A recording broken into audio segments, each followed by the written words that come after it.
When someone steps away as a camera is raised, society often labels the behavior as shyness, arrogance, or insecurity. But the human mind is rarely that simple. In clinical observation, avoiding photographs is not about disliking cameras, it is about how the individual experiences themselves when they feel observed. For many, a photograph represents permanence. Words fade. Moments pass. But an image remains. It can be revisited, judged, shared, and misunderstood without the person present to explain who they truly are.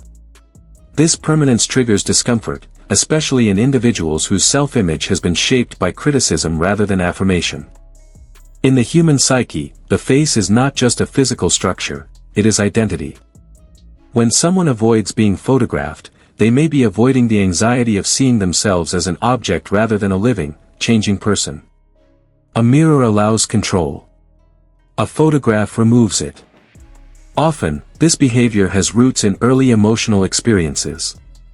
A single comment, "You look strange, you don't photograph well," or even a laugh at the wrong moment, can quietly embed itself in the subconscious. The mind remembers emotional pain far longer than logical reassurance.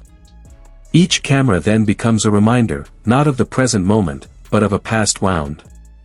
There is also the fear of misinterpretation. Some individuals feel deeply complex inside but worry that a frozen image will reduce them to something shallow or inaccurate. They sense that a photograph might capture a version of them that does not reflect their inner world. To them, this feels like being misunderstood without a voice. Avoiding photographs can also be an act of psychological boundary setting. In a world that constantly demands visibility, choosing not to be seen is sometimes a way of reclaiming control. These individuals often value depth over display, experience over appearance, and presence over proof. Importantly, this behavior is not a disorder. It is a coping strategy. The mind chooses safety when it senses threat, even if that threat is emotional rather than physical. Avoidance, in this context, is a form of self-protection. With emotional safety and self-acceptance, many people naturally become more comfortable with being photographed. Not because they suddenly love cameras, but because they no longer fear being seen. In understanding this behavior, we learn something broader about human psychology. People do not avoid images, they avoid judgment, misunderstanding, and emotional exposure.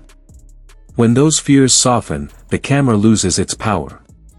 And sometimes, the most psychologically healthy response is allowing people to choose when, and how, they want to be seen.